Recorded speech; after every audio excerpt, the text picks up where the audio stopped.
Good day, ma'am. Report ko man is an final topic. First is on developmental theories. These theories explain that criminal behavior changes as a person grows and experience in different stages of life. Factors like family, school, work, and relationship can influence whether a person continues or stopping committing crime. So sa developmental theories, explain nga din na isa ka criminal behavior ma-change siya sa pag-grow og mga experience in a different na stages like family, school works or relationship, makakuan siya, asawa or makatrabaho. Yaon mo otro ang behavior ni sa kriminal, di na siya mo commit na crime tungod kay yaon na iya pamilya. Example, ang isa ka teenager, involved siya sa theft. Tapos stop siya ng pag-commit ng crime after makakuha siya ng stable na trabaho o starting na yaon na iya pamilya. Ayon yaon sa developmental theories. Next is an life course theory. This theory states that people behavior change over time because of life experience and social relationship. Early antisocial behavior may lead to later criminality, but positive experience can also change a person. So sa life course theory, example, ang isa ka child who often skip school and joining gangs may become involved in a criminal as an adult. Example, kabala ang isa ka bata ga wala na siya magsudsud ng eskwela, wala na siya magsudsud ng eskwela, minapil siya ng gang. Kuan na siya, involved na siya sa mga crime ng mga adult as an adult. Next theory is an age graded theory proposed by Robert Sampson and John Loeb. This theory says that social bonds such as family, marriage, school, and work can influence criminal behavior at different stages of life. So sa age graded theory, ma-influence ang kuan ang isa ka criminal behavior tungod sa family, marriage, or school, or work. Bali, makuan siya, ma-outrock bali siya sa mga different stages. Example, former drug user changes life after getting married and finding stable employment. So sa example is isa ka drug lord, drug user.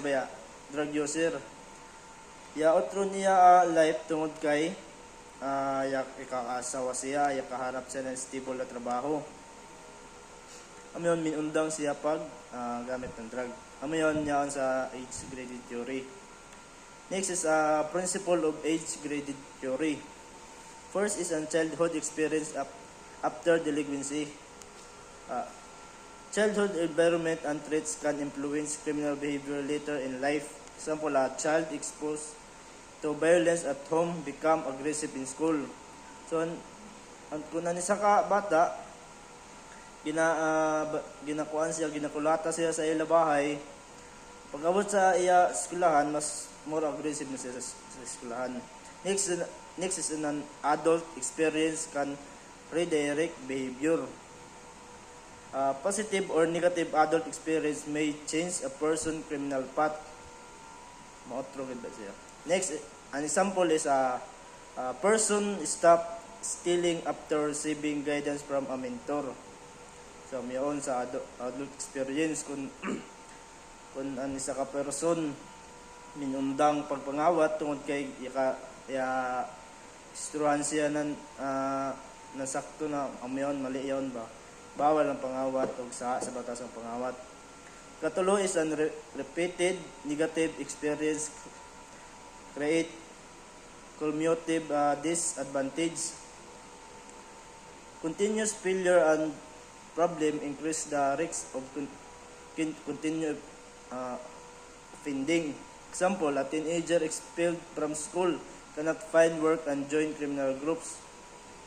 Example, isa ka teenager, expelled sa school, tapos di siya makahanap ng trabaho, amayon mo join down siya ng mga criminal group or mga ganggang, yan, mga kawat-kawat. Number 4 is a positive relationship help people stop crime. A strong social support can reconnect a person to a society. Example, a former offender will reform because of a support from family and others.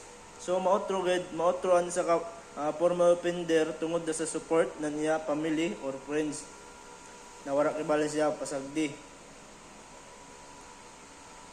Next is an turning point, reduce criminal behavior. Event like marriage, employment, or military service may decrease crime involvement. Example, a gang member changed after becoming a parent. So, example ini isa ka gang member, yautro kibali siya tungod sa ka, amahan na kibali siya. Next is an marriage and career are important turning point. Stable family like life and good caring careers help individual live lawfully. So sa stable sa na family life ug dayon ng mga trabaho, makatabanggan siya sa isa ka individual na mabuhi kibali siya nan lawfully or dili siya commit ng crime. Tungod kaya niya life is grabe ka peaceful.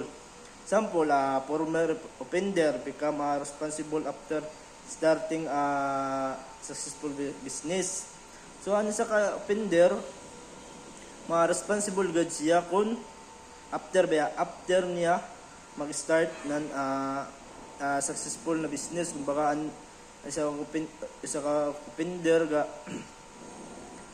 negosyo tapos lang min boom or min successful, amayon maotro niya ko behavior. Next is an human choice affects desistance from crime. People can choose to live crime and live productively. Example, an ex-convict decided to continue studying instead of returning to illegal activities. So, sa ex-convict, decide kibali siya na mag-continue sa niya study.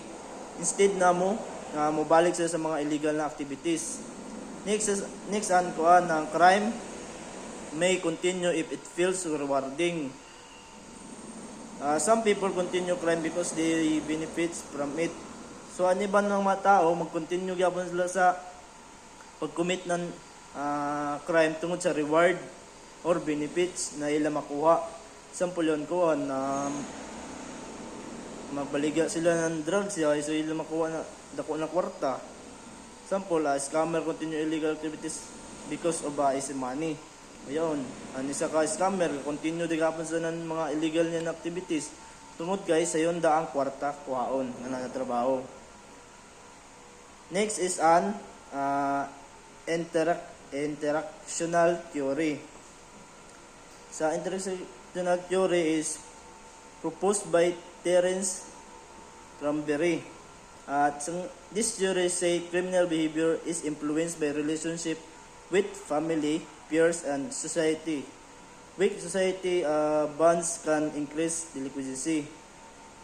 So, an example ini is a teenager joined a gang because of a peer pressure and lack of the parents' guidance. Tungod sa isa ka teenager join siya ng mga gang tungod sa peer pressure or lack of parents' guidance, o wala siya ginagabayanan niya, ginikanan, ginapasagdan na siya. Amyonan isa ka teenager na sudsud siya ng gang, mag-appeal sila ng mga illegal activity. Next is ang general theory or super threat theory. Sa general trait theory, sabi sa proposed siya by Robert Agnew. This theory say crime is influenced by 5 domains: personality, life, school, peers, and work.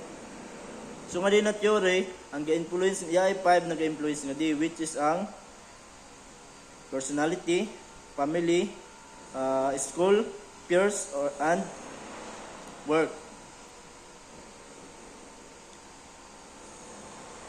Sample, isa ka student with a bad peers influence and poor family support become involved in vandalism.